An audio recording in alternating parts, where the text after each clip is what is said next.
Барилгын салбарт хөдөлмөрлөх эрхийн зөрчлөөс сэргийлэхэн хилцүүлэг өнөөдөр хэвлэлийн хүрээлэнд зохион байгуулагдлаа.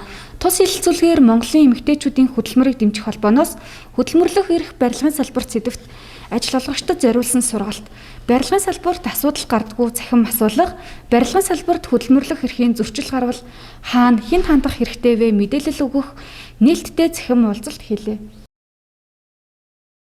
За одоо жишээлбэл яг барилгын салбарт гэх юм бол ерөнхийдөө тэр компаниуд ерөнхийдөө өөр хийдэг гэсэн онцлогтой өөр ингэсэн чиглэлээр үйл ажиллагаа явуулдаг компаниуд байгаа. Гэтэл одоо жишээлбэл зарим нэг нь бол яг өөр ингэсэн ажил хөдөлмөр яг 100% хийж чадчихэв нүү. Цагаа яг ашигтай үр бүтээлтэй өнгөрөөж чадчихэв нүү те. Яг үнэхээр 100% ажиллаа хийсэн бод барилгын компани цалингаа өгөхгүй нүү гэсэн асуудлууд бол өөр гэсэн өнцгөр л тайлбар өгөх л та. Хүмүүс ажил хийсэн хүлсэн авч чаддгүй энийг одоо яаж зохицуулах вэ? За миний бодлоор бол ажилтнууд маань өөрсдөө туслангууд одоо манайх бол захиалагч, үндсэн гүйцэтгэгч, туслан гүйцэтгэгч баригдын системд орсон байгаа. Тэгэхээр яг хамтын гурвалсан гэрээгээд ажил хөдөлмөр хийж байгаа гэрээгээ маш сайн хийх ёстой. Дээрэс нь манай иргэд бол яг гэсэн хөдөлмөрийн тухай хууль гэж те дөрвөн үндсэн асуудал их юм бол хөдөлмөрийн гэрээ хийсэн тооцогдноч гэдэг юм уу.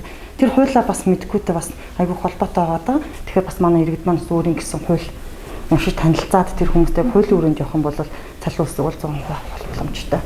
За барилгын салбарт хөдөлмөр эрхэлж байгаа хүмүүсийн эрх хамгийн түрүүнд одоо хэрхэн яаж зөрчигддөг вэ? Хамгийн түгээмэл байгаа жишээнүүд нь. За манай дээр барилгын салбарт бол миний бодлоор хөдөлмөрийн аюулгүй байдлыг эрүүл ахуй төрлөө хүний эрх бол аягүй зөрчигдөж байгаа. За компани өөрсдөө гэсэн нэг бүрийн хамгаалах хэрэгслийг бүтэн олохгүй тий ажилтнаа дутуу хамгаалах хэрэгсэлтэй гарах. Дээрэс нь компани маань өөрөө хөдөлмөр хамгааллын гэсэн ажилтан байхгүй учраас тэр хүмүүст яг чиглэсэн үйл ажиллагаа багахан хэмжээгээр зохион байгуулагдаад ажиллаа хийхгүй бол барь гэсэн үндсүүд бас агиух гарч ирдэг байхгүй юу? Барилгын салбарт хөдөлмөр эрхлэгчдийн аюулгүй байдал дээр хаа ажиллаа хийдэггүй, хаа хангалтгүй байдаг, өглөө болгон өөрөг чиглэл өгдөггүй гэх энэ мэтчлэнгээс олж барилгын салбарт туславаар хэр гардаг. Тэгэхээр энийг хоёуландаа яаж зохицуулдаг вэ? Ажилтан өөрөө ямар шаардлагыг тавих хэрэгтэй вэ? За ажилтан бол өглөө ажлыг хэн зогсоох хэрэгтэй, хүн болгон зогсоох хэрэгтэй. Өнөөдөр хүн өөрийнхөө эрсдэлтэй ажлын байран дээр байна гэж ойлгож байгаа бол тэр ажлыг бол зогсоох хэрэгтэй. За хуулиндаа бол жишээл хөдөлмөр хамгааллын ажилтан мэдээж хөдөлмөр хамгааллыг сахин биелүүлнэ, ажиллана. Гэтэл өглөө талбай инженер бол яг ажил үүргийн чиг хуваарийг өгнө, хөдөлмөр хамгааллын ажилтан хянана. Дээрэс нь бол улирал тутмын зааварчилгаагаа өгнө.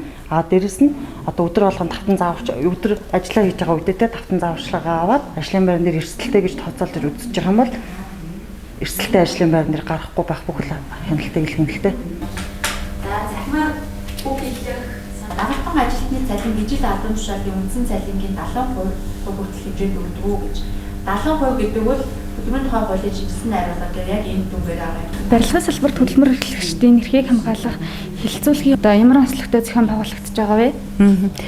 Энэ удаагийн хилцүүлэг бол барилгын салбарт тулгамдж байгаа хөдөлмөрлөх эрхээс ажил олгогч хэрхэн сэргийлж болох вэ гэдэг сэдвээр бид нар ажил олгогч та өөрөө хөдөлмөрлөх эрхийг хэр мэдрэмжтэй байна уу гэдэг шалгах хуудас бэлдсэн. Барилгын салбарт бол дөрвөн үндсэн том хөдөлмөрлөх эрхийн зөрчил байна. Нэгдүгээрт нь судалгаа тандалт мэдээллийн үр дүнээс юу харагдаж байна гэхээр цалин цагт нь өгдөггүй, хийсэн ажилд нь таарсан цалин өгдөггүй, цалингаа аагүй 8 сар болж байгаа, хэдэн сар болж байгаа ч хүмүүс байна барилгын салбарт. За дараагийнх нь болохоор зэрэг ажил амралтын цаг. Товлсон цагтаа ажилдаггүй, сунгадаг, удаан хугацаагаар ажилуулдаг. Тэгсээр илүү цагийн болоод амралтын өдрөөр ажилуулад баяр ёслолын үеэр ажилуулчаа тэрийгэ өгдөггүй гэх жишээний.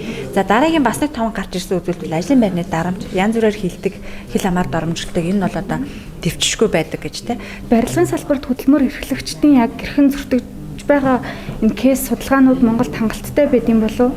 Маш хангалтгүй байна. Судалгаа байдгүй, бараг шоу байхгүй байна.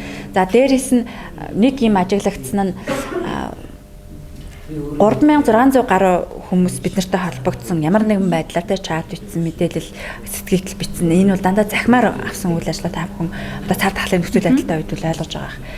461 хүн бол манай линкийг татаад бүртгэл одоо мэдээллийг бүгэлсэн байгаа юм. Эцсийн байдал биднэрт илгээгээгүй аваад үлдсэн. Тэр нь ямар ч тайсан бэ гэхээр судалгааны асуултын хамгийн сүүлд нь тухайн хүний байгууллага ямар компанид ажилладаг хэм бэ, утасны дугаараа гэдэг асуулт байсан. Тэгэхээр хүмүүс эргээд биднэрт л уцтаж хэлсэн. Ийм тохиолдолд өгөхгүй штэ. Яагаад тэгэхээр би одоо Монголд нэг юм өгөөд чинь эдж байгаа тоогоороо нулимхгүй гэдэг тийм нэгэнд ажиллаж юмш намайг би ингээд муулцдаг намайг ажлаас алчуулъя гэсэн ийм айдас хүс их байд юм байна. Хоёр дахь зүйл нь судалгаа нутгаар баримтжуулъя гэхээр нэгэнт мэдээлэл өгөхгүй байгаа юм бол баримтжуулалтанд орохгүй тодорхойлж байгаа. За ийм учраас бид нар шүүхээр шийдвэрлэгдсэн хөдөлмөрлөх барилгын салбарт хөдөлмөрлөх эрхийн зөрчлийн гомдлыг баримтжуулсан. Ер нь бол шүүхийн шийдвэрээр үйлдвэрлэлийн осол гэж бүртгэгддэг юм байна.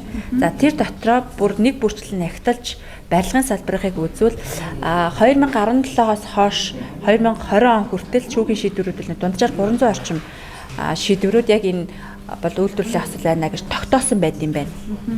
Тэгвэл тэр дотор нь бол барилгын салбар гэдэг нь бол бас тэр болгон биш. Тэгээ бид нэг 20 оны 3 шүүхийн шийдвэр дээр дүн шинжилгээ хийж ажиллахад хамгийн асуудалтай зүйл нь бол шүүхээр явхад 5-7 жил зарцуулж байна. 5-7 жил зарцуулж. За энэ маань өөрөө юу хэлж байна гэхээр хөдөлмөрлөх эрхийнхээ араас хүн явах уу? Бүр амнаас эрүүл мэндээрээ ноцтой хохирч байгааг бол орхио явчихд юм байна гэсэн ийм дүгнэлтийг хийж болохоор байгаа. Энийг онцлог. За тэгэхээр барилгын салбарт хөдөлмөр эрхлэгчд гэхээр дийлэн хүмүүс ойлгохдоо эрэгтэйчүүд гэж ойлгодог. Тэгэхээр эмэгтэйчүүд бас энд хөдөлмөр эрхэлдэг. Эмэгтэйчүүдийн эрх ашиг хэрхэн яаж зөрчигдөж байна вэ? Яг тантай адилхан бид анх бодож ирсэн. Угаасаа манай төслийг хэрэгжүүлэхэд гэсэндээ эмэгтэйч хөдөлмөр дэмжих холбоо барилгын салбарт хэлэх хүмүүс ихлээр гайхаж зочиж те ингэж асуужсэн. Бид нар ч гэсэн анх энэ салбарын хөдөлмөрлөлийн асуудлыг сонирхохдоо дийлэгтэй л эрэгтэй хүмүүс ажилладаг гэж бодож ирсэн чи үгүй эсрэгээр юм байна. Маш олон эмэгтэйчүүд ажилладаг юм байна. Энэ барилгын салбарт тэр дундраад засал чимэглэлтэй өшөө барилгын нөгөө захиргааны хэсэгт нь. За энэ хүмүүс дийлэгтэй харагдаж байгаа зүйл нь ялангуяа ажил ар гэрийн тэнцвэр өөр хөвгтөө харж чаддаггүй, чөлөө авч чаддаггүй. За дээрэс нь нөгөө хамт олон тэрийг ойлгодоггүй дийлэг нэрхтэйчүүд байдаг. Эмэгтэй гэдгээр нь ялгуурлан гадуурхдаг. Магадгүй бэлгийн дарамтанд өртдөг тохиолдлууд ч гэсэндээ биднэрт бол мэрсэр асуултуудад бол хариулт ирсэн. Тэгэхээр энэ өөрөө маш нийтлэг болчихсон. Тэгээд зөвхөн энэ нэрхтэйчүүдийн салбар биш юм байна. Эмэгтэйчүүд энэ маш хүнд салбарт давхар дарамт шахалтандаас ажиллаж явах ийм төсөл байдлаас үүссэн байгаа юм байна гэж харагдаж байна. Захиал ирчээ болоод толгой компани бас анхаарах хэрэгтэй зүйлийг тэгэхээр энэ технологийн карт гэдэг зүйлийг энэ барилгын салбарт оруулж өгөөч. Энэ угаасаа барилга үйлдвэрлэлийн зохион байгуулалтын бичиг баримтан дотор технологийн карт буюу ТК-г бичсэн байна. Тэгэхээр энэ технологийн картыг одоо барилгын компаниуд хэрэгжүүлдэг. Тэрийг барилгын одоо салбарт ажиллаж байгаа компаниудын захирлаас нь өсвөлээд за инженерүүд нь тэгээд барилгад ажиллах гэж байгаа хүн энэ технологийн картныхаа дагуу тухайн ажлуудыг гүйцэтгэдэг болох юм бол бусад салбарт ажиллаж байгаа эмч багштай адилхан 30 жил ажиллаад 30 жил барилгын салбарт ажиллаад тэтгэвртэй гарахад ямар ч одоо осол аюулгүйгээр тэгээ мэргэжлийн шалтгаан хүчингүйгээр гарах боломжтой ийм карт байна.